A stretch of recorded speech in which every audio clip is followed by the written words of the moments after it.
E aí, gente, vamos embora com o nosso podcast. E hoje a notícia do dia é essa, hein? Marcelo anunciado pelo Fluminense. Cara, um anúncio que tem até vídeo aí, pegou o Cano de surpresa também, não só o Cano, mas muita gente, né? Inclusive eu fiquei bastante surpreso. Imaginava, né? Foi uma negociação a lá Palmeiras, se é que a gente pode dizer assim, né? No silêncio, né? Bem discreto, bacana esse anúncio. A gente vai falar mais sobre isso, né? O Marcelo, grande craque da história do Real Madrid.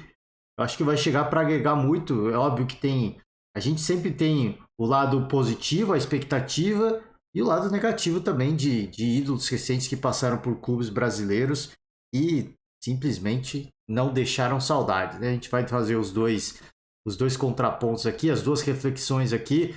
Vamos falar sobre isso um pouquinho mais para o final. Fazer um giro de notícias do esporte, né? Deixando os créditos aqui, como sempre esqueço de fazer, mas acabo fazendo tardiamente.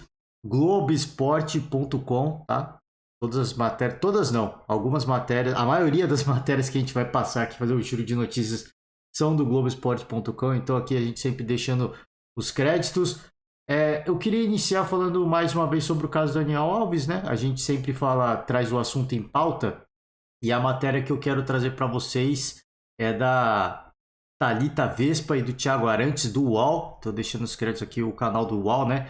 8 motivos que levaram a justiça espanhola a manter o Daniel Alves preso. E tem algumas coisas que eu não tinha visto, né? A gente vê de relance, mas o artigo, a matéria é bem, né? É bem ilustrativa, tá bem explicado, né? Os trechos do documento aqui da Justiça Espanhola, Justiça de Barcelona, né? 8 motivos aqui importantes que foram destacados para que a prisão preventiva continuasse, né? A prisão do Daniel Alves seguisse, né? E deixa eu pegar alguns trechos aqui. Provas e depoimentos corroboram a versão da vítima, isso aqui a gente tinha falado, né? Mostram que os indícios da criminalidade de Daniel Alves são diversos e não parte apenas da denunciante, né? Testemunhas presentes no local. Provas mostram que Daniel Alves entrou no banheiro depois da denunciante. Então, todas as testemunhas que prestaram depoimento, as amigas da mulher e os funcionários da casa noturna corroboram, em maior ou menor grau, a afirmação da denunciante. As várias versões do Daniel Alves é algo que, pra gente, né? Pra gente é muito dúbio, é algo que gera dúvida, é algo que desqualifica, né? O argumento da defesa, mas isso, por isso que eu sempre falo, dentro do processo legal, a gente tem que tomar um cuidado, porque pra gente que somos cidadãos comuns, esse fato do Daniel Alves ficar mudando a versão é algo que pra gente fala, cara, o cara tá se perdendo, ele tá perdendo a moral, o argumento dele tá perdendo força, mas dentro do processo jurídico, é importante a gente destacar que isso não é visto com maus olhos, tá? Isso não é visto com maus olhos. O senhor Daniel Alves exerce o direito de defesa e pode escolher não confessar a culpa. Não podemos dar conotação moral por exercer um direito fundamental. Então você vê, pra gente que tá paisana, vendo isso acontecer, fala, pô, mudou a versão mais uma vez, fica um negócio muito dúbio, né, cara? Qual que é, né, a real história? Por que muda tanto a versão? Cara, não dá mais para confiar nas versões oficiais e para a justiça não, né? Aqui o trecho, mais uma vez, a acusação diz que a defesa de Daniel Alves subestima a administração da justiça ao contar 3 versões diferentes para o mesmo caso. As contradições fazem parte do direito dele e são analisadas quanto à credibilidade e não como prova de culpa, né? Para muitas pessoas, isso é meio que uma prova de culpa, mas para a justiça não. É um direito dele. Ele não quer confessar o crime, então ele vai dar diferentes versões porque aconteceu naquela noite, né?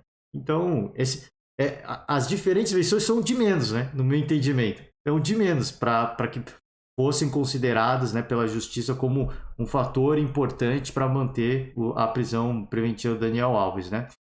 Risco de fuga, esse sim é um fator importante, né?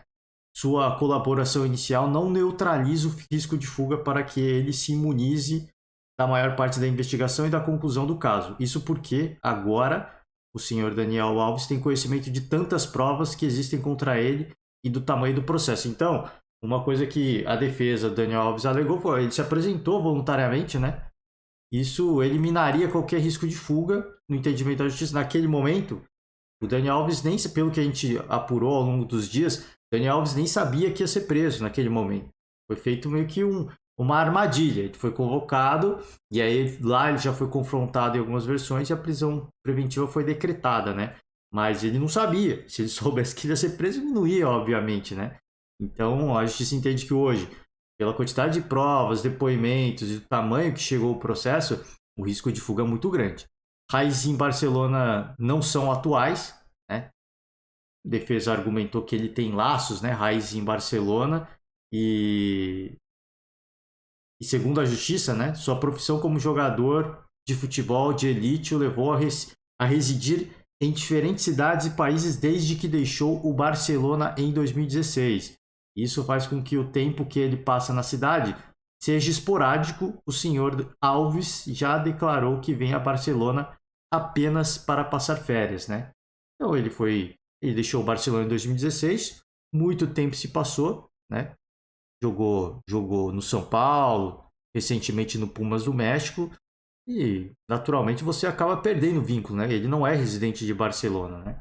Chance de fuga para o Brasil, ele tem dupla nacionalidade, né? Ele tem a nacionalidade espanhola, mas ele é cidadão brasileiro, né? De origem e nada impediria o senhor Alves de sair da Espanha por via aérea, marítima ou mesmo terrestre sem documentação e chegar ao seu país de origem e nacionalidade e lá permanecer sem passaporte.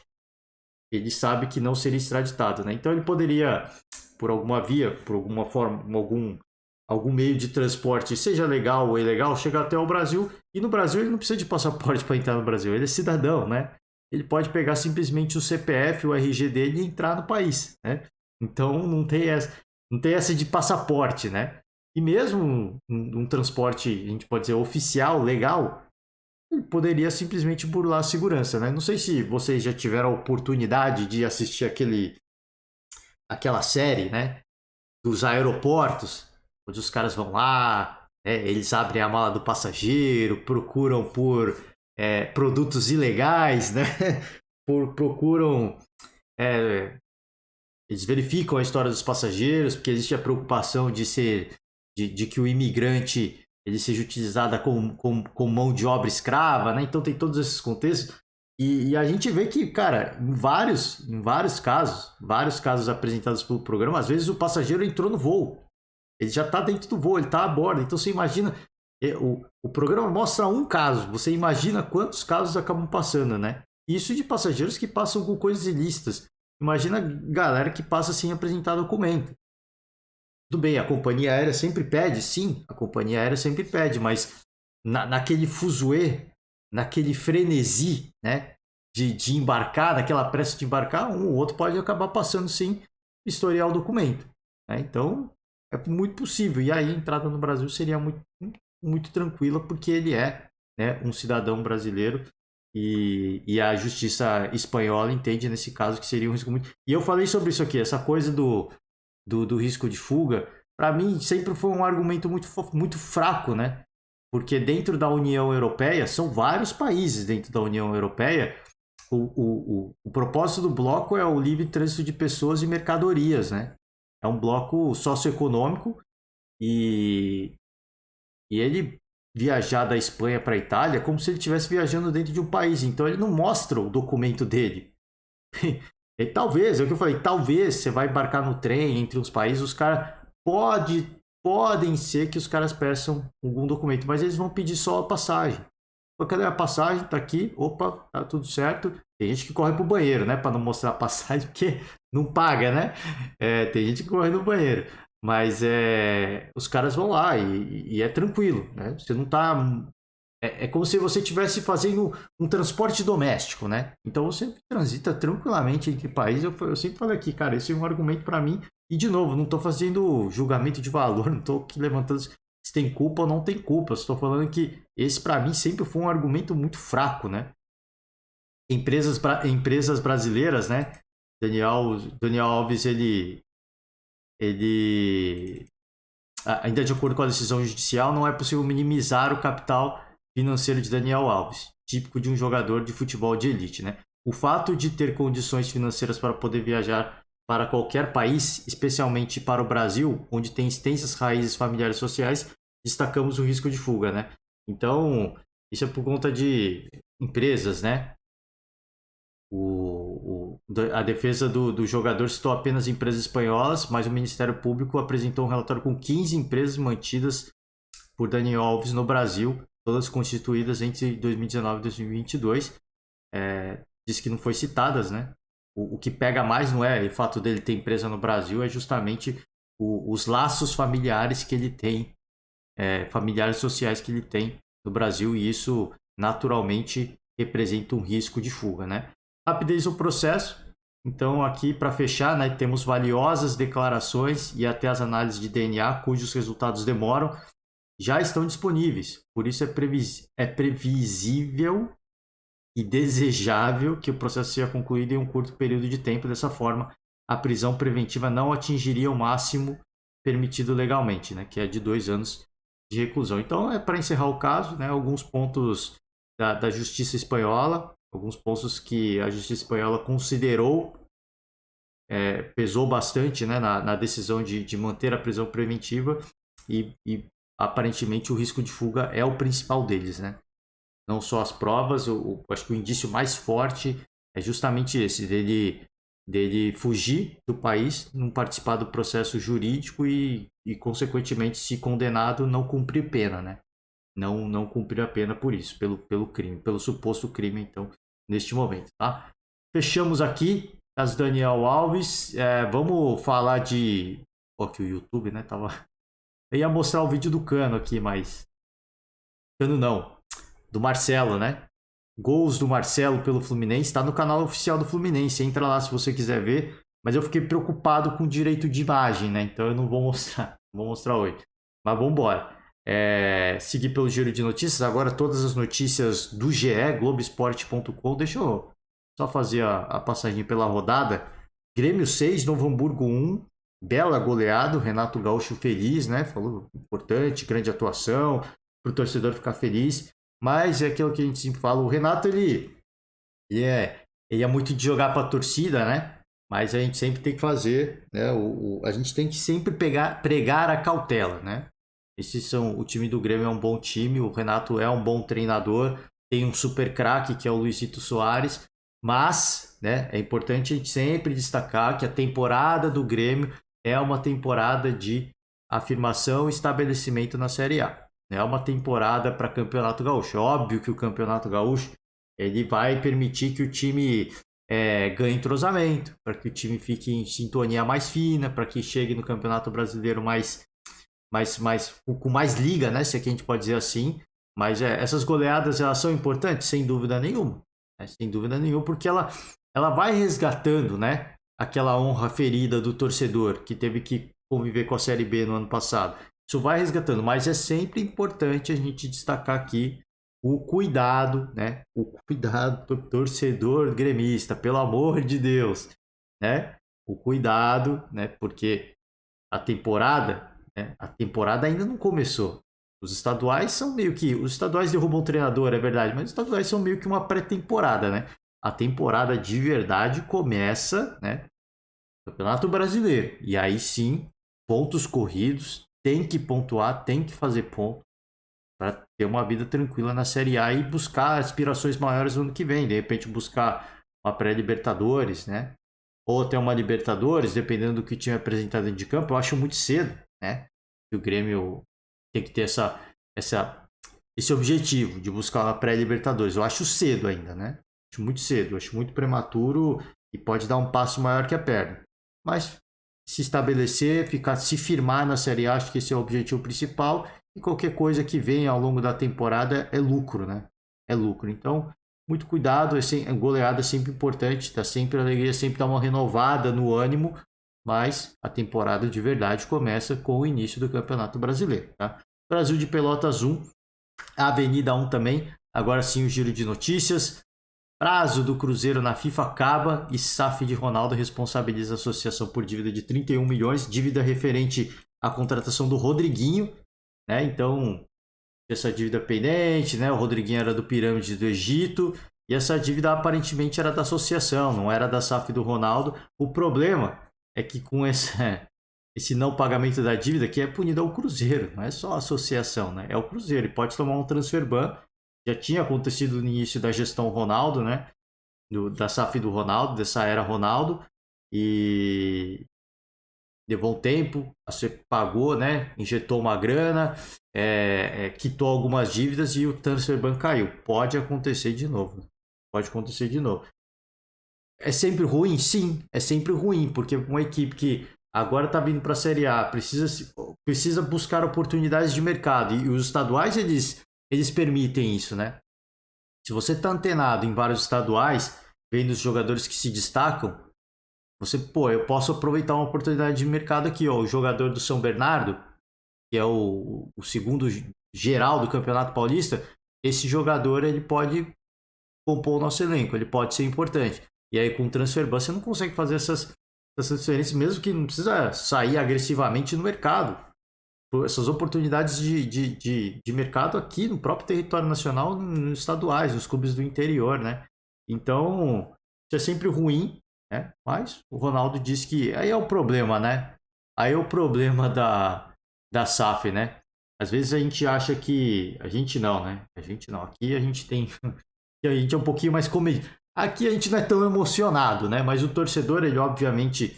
Ele é muito emocionado, ele é muito apaixonado, ele acha que a SAF vai resolver todos os problemas. Eu levantei alguns podcasts anteriores sobre preocupação do John Textor, por exemplo, em relação às dívidas, né? A forma como as dívidas são cobradas, né? Porque elas não são feitas em fila, elas estão acontecendo tudo concomitantemente, né? Não tem uma fila de primeiro pagar um, depois pagar outro, que era um dos princípios da SAF, né? Para permitir a tranquilidade aí para você pagar as dívidas, quitar as dívidas, né? Honrar os seus compromissos e manter o futebol forte. Não é isso que está acontecendo. Então, assim, no papel, muita coisa é legal. Parece que vai mudar tudo, né? Ainda mais pela campanha que fez o Cruzeiro na Série B. Campanha histórica, aí fica aquela sensação de que já deu tudo certo, né? Já arrumou a casa. E eu vivi essa expectativa também. Eu falei, caraca, a gestão Ronaldo já deu certo. Eu já falei, e já deu certo para mim, tá? Já deu certo. Agora, você vê que tem essas nuances, né? Dívida de 31 milhões de reais. O Ronaldo acredita ser parte uma dívida pendente da associação, né? Do Grêmio Associação e não da SAF. Então você vê, quando você compra a SAF, né? Quando o dono vai lá, compra uma parte, né? Uma fatia da SAF, ele assume algumas dívidas. E nesse caso do Cruzeiro, né? Eles devem ter sentado lá, essa dívida é sua, essa aqui eu vou assumir, essa aqui segue sendo sua. E é complicado, né?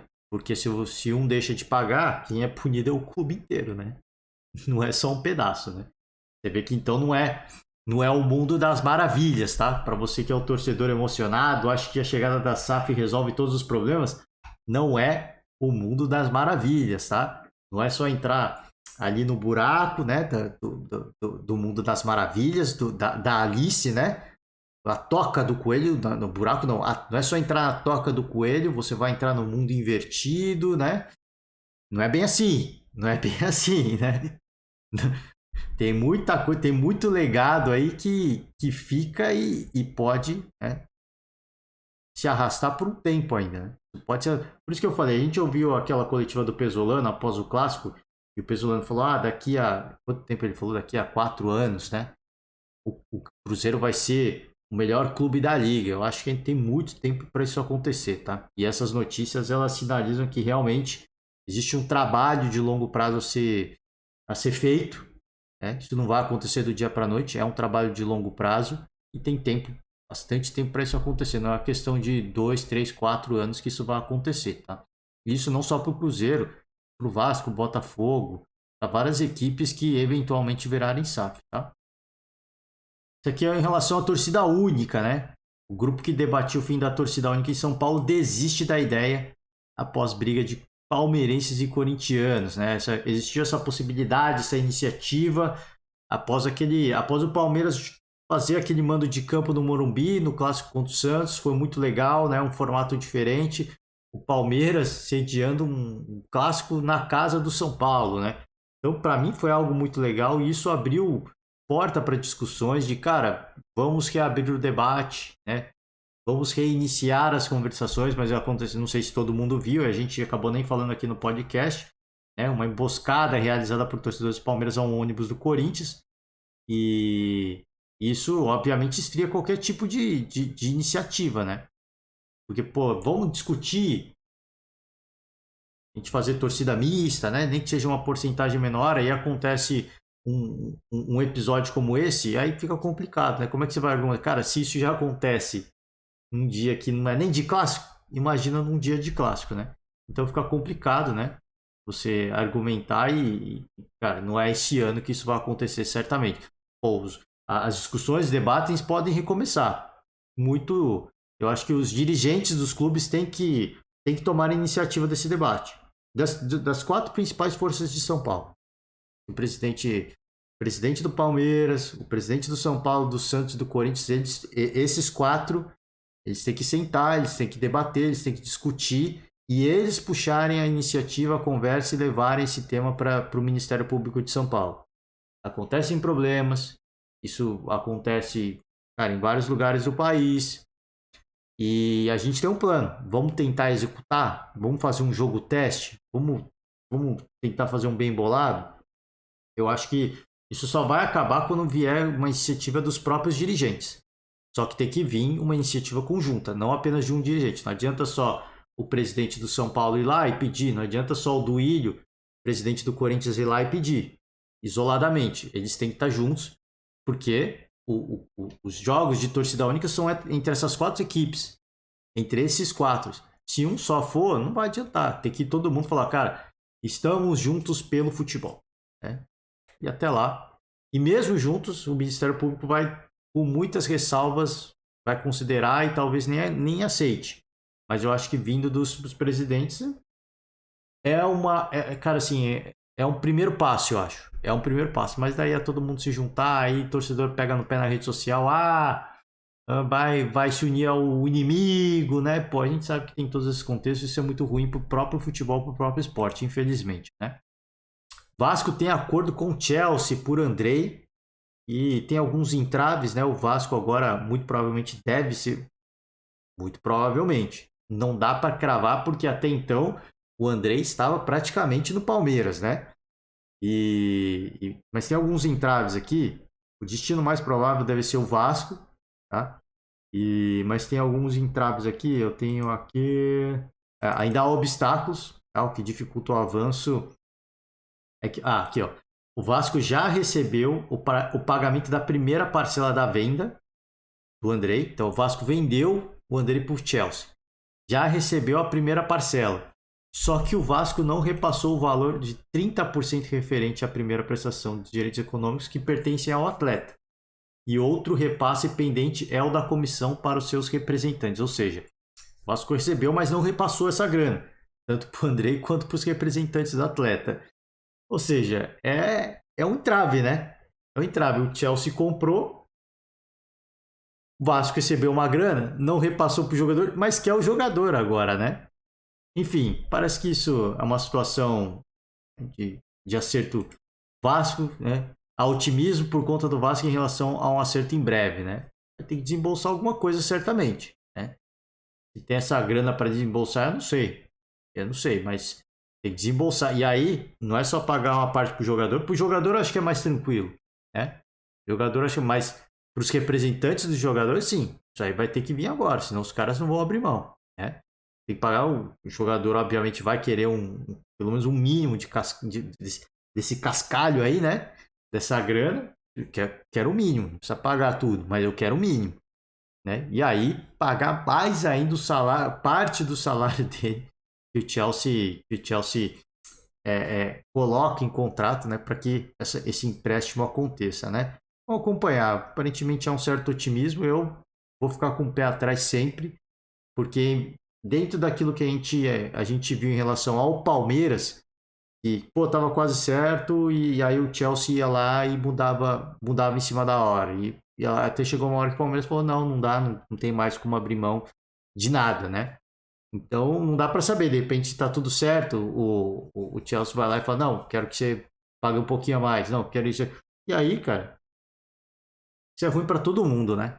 Isso é ruim para todo mundo. Para o clube, tá fazendo um esforço para trazer o jogador, para o próprio jogador, que está naquela expectativa de voltar a treinar, de voltar às atividades, e para o próprio Chelsea, que precisa que o jogador esteja no clube para que ele possa atuar, para que ele mantenha a forma física, forma técnica, né?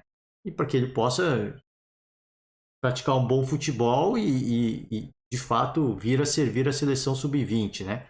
Vou acompanhar, cara. Assim, eu falei, vou manter um certo cuidado, porque só de falar desse entrave aqui eu já fico, cara, não sei, depois o Chelsea inventa uma coisa.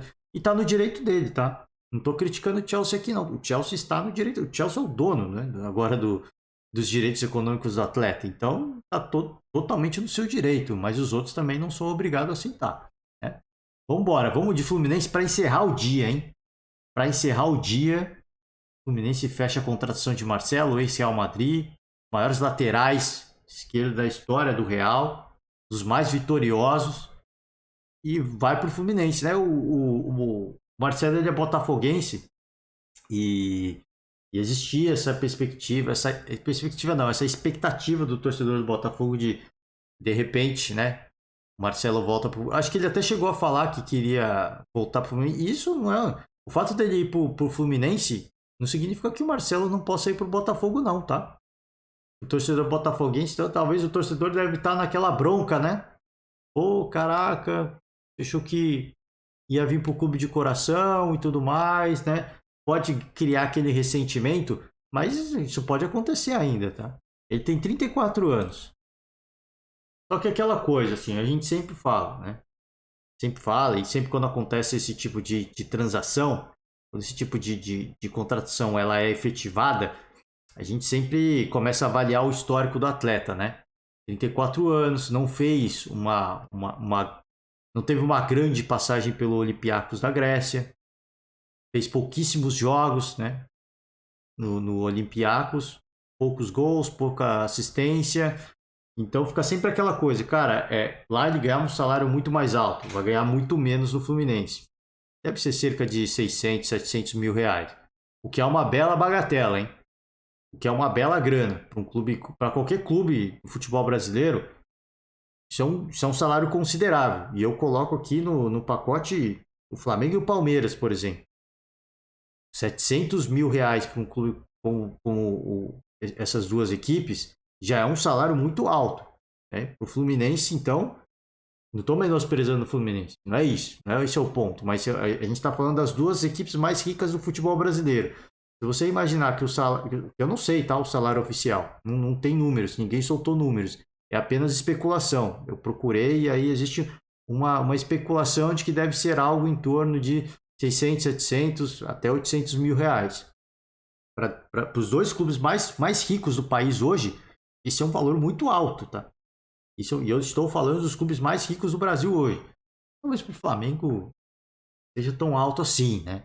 É um valor alto, obviamente, mas não tão alto assim. O Palmeiras já tem uma gestão um pouco mais, né, agressiva em relação a investimentos.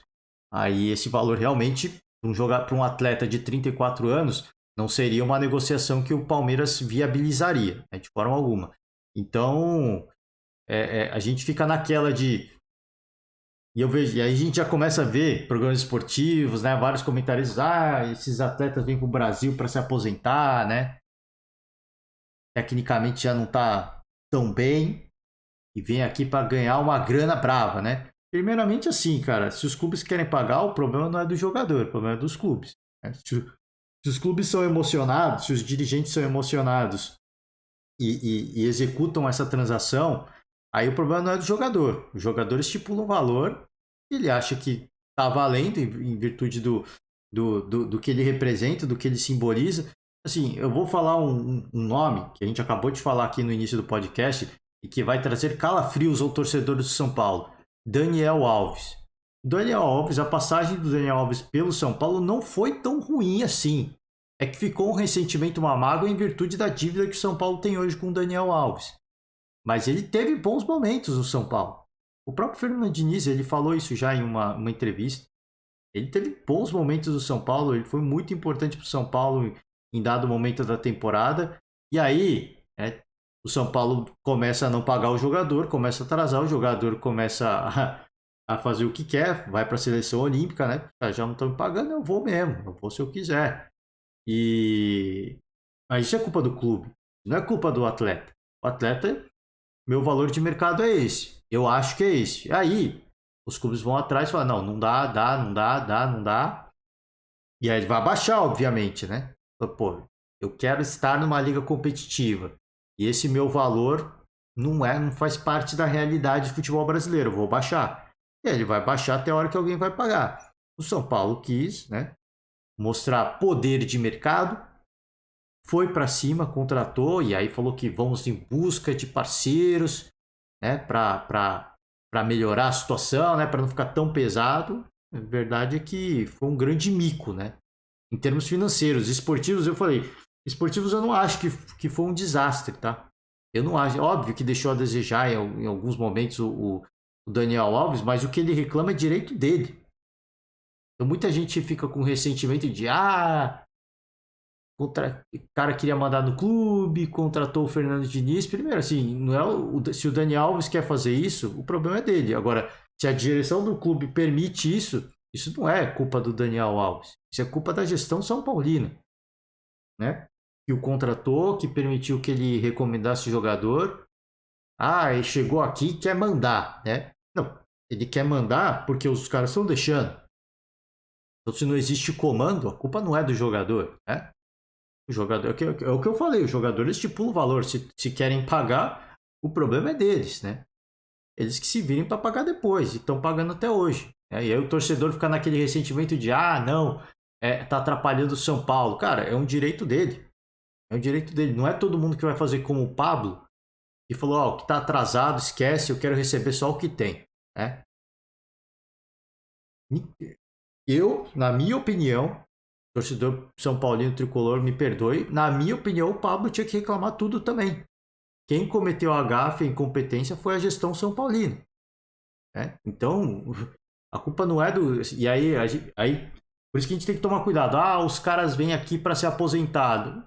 Pode até ser que os caras venham para se aposentar, mas eles estão no mercado. Se estão querendo me pagar esse valor, eu não sou besta. Eu vou, cara. Se eu vou render, eu vou fazer o possível para render, obviamente, né? Ninguém vai para um grande clube para virar. Para não virar ídolo, né? Para virar carrasco, para virar o vilão, né? Ninguém vai, você acha? Não, eu vou jogar no Flamengo e vou para lá para ser vilão, né? Ninguém faz isso. Assim, eu vou para lá porque eu quero ser ídolo. Agora, se vai virar ídolo ou não é outra história, né? Aí é questão do ambiente de trabalho, das condições de como é que é a estrutura, também se o jogador vai se comprometer, idade mais avançada também. Então, o comprometimento com o corpo, né? E com o corpo não é só malhar, é se alimentar bem, é abrir mão de algumas coisas no final de semana. Tá todo mundo disposto a fazer isso? Muitas vezes não. Talvez, assim, eu vou me cuidar, mas dentro do possível, né? Dentro... Então tem dessas coisas, cara. É preciso tomar esse cuidado, porque às vezes a gente demoniza o jogador, mas a culpa não é dele. Ele tá vindo tô vindo porque eu quero ser feliz, eu quero estar numa liga competitiva, eu quero ser ídolo, né? Ou você acha que não? Esses caras jogaram nos maiores clubes do mundo, por quê? Porque eles ficaram de brincadeira? Não, eles se tornaram gigantes porque eles atuaram em alto nível competitivo, eles são caras competitivos, por isso que chegaram onde chegaram.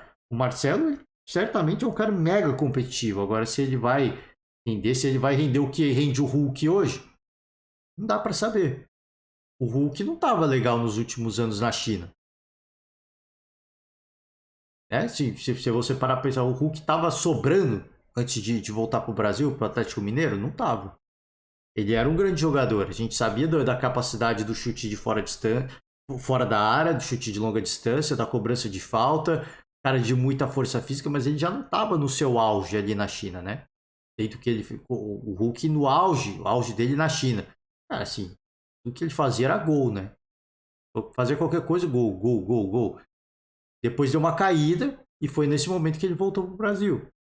E às vezes a caída não é por uma questão técnica, é por uma questão também de mental do atleta. Cara, eu já ganhei muito dinheiro, só que eu não tô feliz aqui, cara. Eu não tô feliz aqui. Fui feliz, ganhei muitos títulos, fui feliz.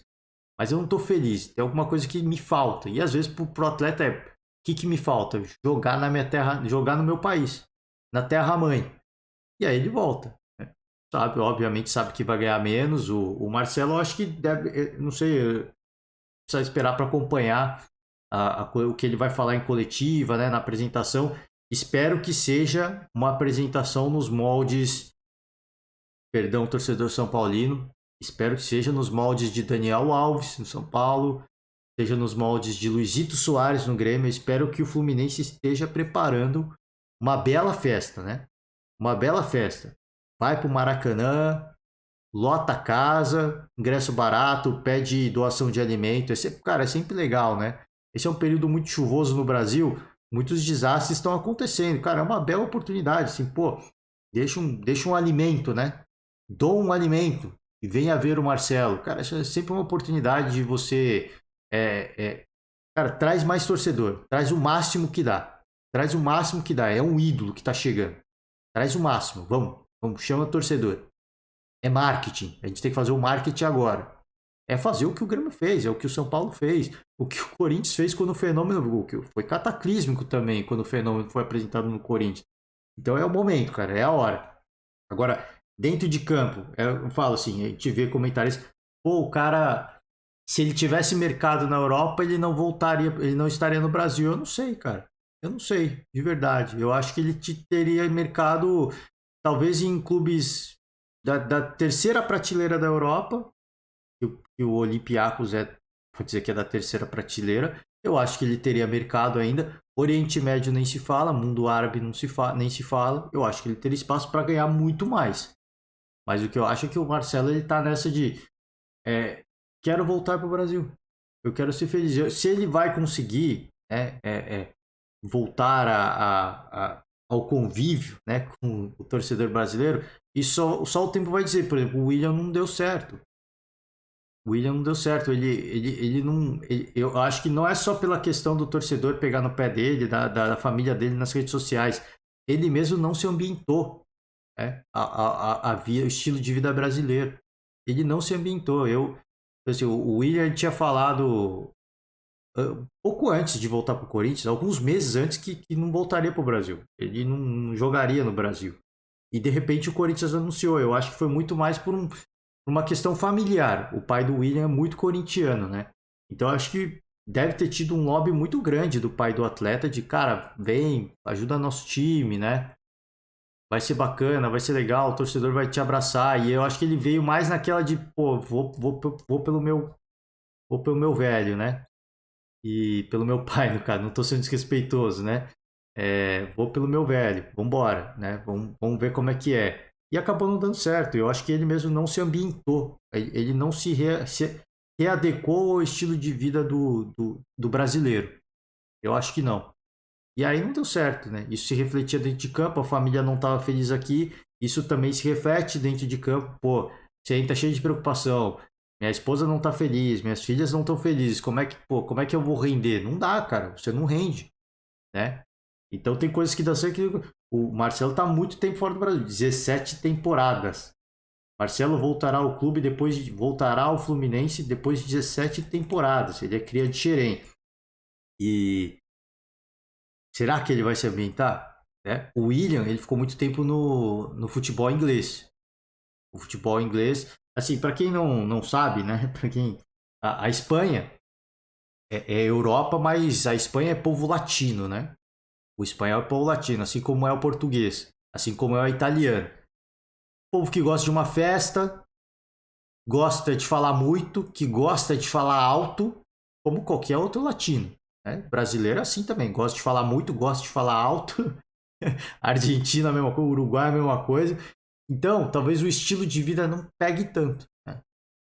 Não pegue tanto. Assim, não vai dar aquele choque de cultura muito grande. Talvez não. Ah, mas o Hulk deu certo. E o Hulk, pô, vamos parar para pensar. O Hulk, Portugal, Rússia, China. Você imagina os costumes da Rússia e os costumes da China, né? Então talvez o Hulk tava naquela, cara, eu preciso voltar pro Brasil. Eu tô. Não tá dando mais, né? Não tá dando mais. Eu tô sentindo falta. E me parece que foi isso o caso do Hulk mesmo. Ele tava sentindo falta do calor brasileiro mesmo. Assim, já fiz minha grana, já fiz minha carreira, sou um cara mega reconhecido, né? Sou gigante da bola. Agora eu quero ser feliz também. Quero jogar e quero estar com a minha galera. Quero falar a língua mãe. O Marcelo pode ser a mesma coisa também. É que o William, porque eu falei, o William ele foi pra Inglaterra e aí os ingleses são mais diferentes. Um povo mais, um pouquinho mais. É óbvio que todo povo gosta de sua festa, né? Mas não é como o latino, já é um povo que fala mais baixo, já não é daquele de ficar se abraçando muito, né? No meio da rua, né? De ficar xingando, perdão aqui o pessoal lá, filha da puta, como é que vai, né? Não é, assim, o povo inglês já é um pouco mais comedido, né? E o William, ele se adaptou. Ele se adaptou a esse estilo de vida, né? Ele e a família dele. Então ficaria difícil se o Marcelo ter ficado muito tempo na Espanha. Eu imagino que ele não vai sentir esse choque de cultura. Talvez ele sinta em relação cara, assim, vai existir várias restrições, né? Principalmente em relação à segurança pública. E aqui não é uma crítica ao Rio de Janeiro, é uma crítica ao Brasil inteiro, né? Questão de segurança pública, onde é que eu posso ir com a família, né? Existem certos lugares.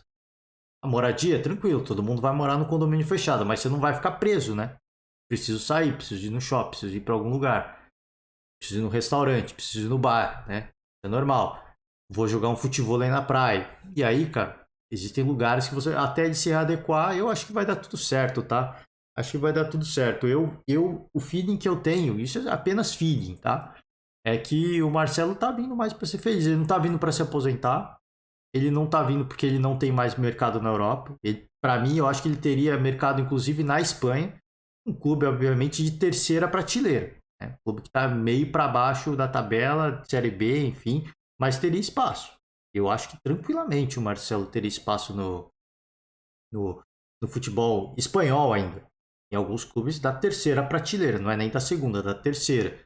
Mas ele tá vindo para ser feliz, cara. Esse é o feeling que eu tenho. E ele vai, cara, tirar de letra, viu? Ele vai tirar de letra. A gente vê no Flamengo, por exemplo. Davi Luiz, Felipe Luiz, o Vidal. Pô, ele vai ter o convívio com essa. Por mais que estejam atuando pelos rivais, ele vai ter o convívio com essa galera, né? Ele vai ter o convívio com essa galera. Pô, como é que é? Os caras vão ajudar, eles já se conhecem do tempo de Europa. Acho que vai tirar de letra. Vai ser tranquilo pro Marcelo e a esposa do Thiago Silva, se eu não me engano, mandou para a esposa do Marcelo. Ano que vem a gente se vê, né? Porque o Thiago Silva sempre falou do desejo dele de voltar e finalizar a carreira no Fluminense.